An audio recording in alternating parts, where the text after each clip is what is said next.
নমস্কার বন্ধুরা, আমার আজকের রেসিপি চিড়ের পরোটা। চিড়ের পরোটা তৈরির জন্য প্রথমেই চিড়ে লাগবে। বেশ খানিকটা চিড়ে ঘরে ছিল, আমি তাই ভাবলাম এটা দিয়ে পরোটা তৈরি করে ফেলি। আর এটা শক্ত চিড়ে, চিড়েটাকে ভালো করে ধুয়ে মিনিট 5 আমি ভিজিয়ে রেখে দেব। 3 থেকে 4 বার জলটা বদলে চিড়েটাকে খুব ভালো মতো ধুয়ে নিতে হবে।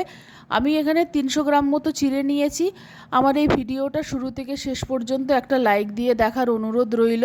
চিড়েটাকে ধুয়ে আমি 5-10 মিনিট জলে ভিজিয়ে রাখবো। মিনিট 5 বাদে ভিজিয়ে রাখা চিড়েগুলো জল থেকে তুলে অন্য একটা পাত্রে রেখে দিয়েছিলাম।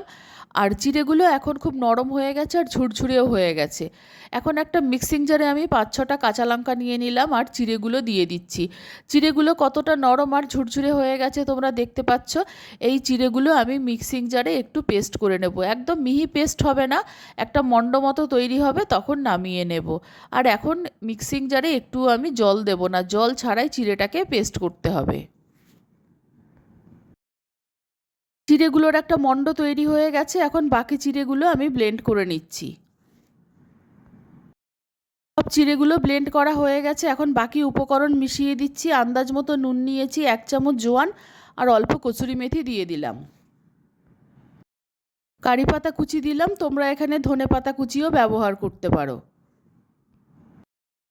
1 চামচ চাট মশলা দিয়ে দিলাম। ছোট বাটির 1 বাটি আটা দিয়ে দিলাম, তোমরা এখানে ময়দাও ব্যবহার করতে পারো। চামচ দিয়ে মাপলে 5 থেকে 6 চামচ আটা হবে। এটা বাইন্ডিংয়ের জন্য ব্যবহার করলাম। যে বাটিটা দিয়ে আমি আটা নিয়েছিলাম সেই বাটিটার হাফেরও কম আমি সুজি দিয়ে দিলাম। চামচ দিয়ে মাপলে এখানে 3 থেকে 4 চামচ সুজি হবে। সব উপকরণ খুব ভালো মতো মেখে আমি একটা ডো তৈরি করে নিচ্ছি। আর আমি এটা সম্পূর্ণ নিরামিষভাবে তৈরি করছি বলে পেঁয়াজ কুচিটাকে অ্যাভয়েড করলাম। তোমরা এমনি তৈরি করলে পেঁয়াজ কুচি ব্যবহার করতে পারো। ডোটা তৈরি হয়ে গেছে, আর যেহেতু একটা চিড়ের ডো, এটাকে আরও মসৃণ করার জন্য হাতে একটু সাদা তেল নিয়ে ডোটাকে আরও একবার ভালো মতো মেখে নিচ্ছি। চিড়ের ডোটা থেকে আমি একটু বড় বড় সাইজের লেচি কেটে নিচ্ছি। আমরা রুটি তৈরি করার সময় যতটা বড় লেচি রাখি তার থেকে একটু বড় করে আমি লেচিগুলো তৈরি করে নিচ্ছি। একটা করে লেচি নেব আর লেচিটাকে হাত দিয়ে ঘুরিয়ে আরও খানিকটা গোল করে নেব। তারপর আটা বা ময়দা যেটা দিয়েই হোক হাত দিয়ে চেপে চেপে আরেকটু বড় করে নেব, তারপর ভালো করে বেলে নেব। এটা বেলতে কোনো অসুবিধে হবে না। তোমরা আমার হাতটা ভালো করে লক্ষ্য করলেই বুঝতে পারবে এটা আমরা যেভাবে নর্মাল রুটি পরোটা বেলি সেইভাবেই বেলা যাচ্ছে, বেলতে কোনো রকম অসুবিধে হচ্ছে না। তবে যেহেতু এটা চিড়ের পরোটা, সাইডটা একদম পারফেক্ট হবে না। এটাকে একটা পারফেক্ট গোল তৈরি করার জন্য একটু বড় মাপের একটা কোনো বাটি বা কোনো টিফিন কৌটোর ঢাকনা দিয়ে গোল করে কেটে নিলেই সুন্দর গোল হয়ে যাবে। আমি এবার এটাকে বেলে নিচ্ছি, এবার কেটে নেব। মাপ মতো একটা আমি বাটি নিয়ে নিয়েছি, বাটির ধারটা একটু ধারালো।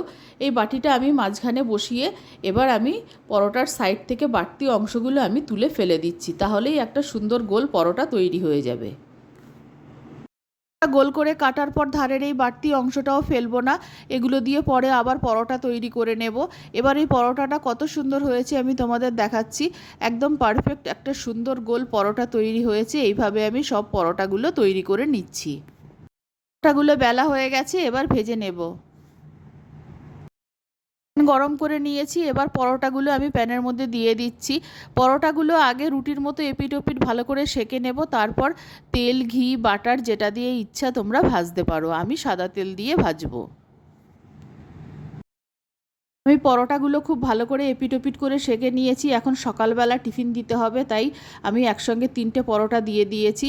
একটা একটা করে ভাজলে অনেকটা দেরি হয়ে যাবে।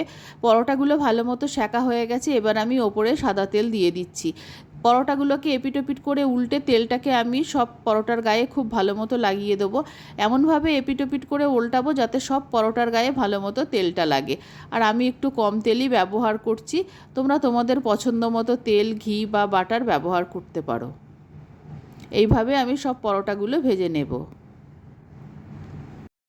একসঙ্গে 3টে পরোটা ভাজা হয়ে গেছে, তুলে নিচ্ছি। এইভাবে পরোটাগুলো ভেজে নিলে অনেক তাড়াতাড়ি ভাজা হয়ে যাবে। নরম তুলতুলে চিড়ের পরোটা তৈরি হয়ে গেছে। তোমরা এই পরোটা টক দই, মিক্সড আচার, চাটনির সঙ্গে পরিবেশন করতে পারো। আমি মিক্সড আচারের সঙ্গে পরিবেশন করব, আর আমি স্কুলেও টিফিন দিয়ে দেব এটা। আর এই পরোটার রেসিপি তোমাদের ভালো লাগলে আমার চ্যানেলকে সাবস্ক্রাইব করার, লাইক করার, শেয়ার করার অনুরোধ রইল। আর আমার নতুন পুরনো সকল বন্ধুদের আন্তরিক ধন্যবাদ ও ভালোবাসা জানিয়ে আমি আমার ভিডিও শেষ করছি। সকলকে অনেক অনেক ধন্যবাদ ও ভালোবাসা রইল।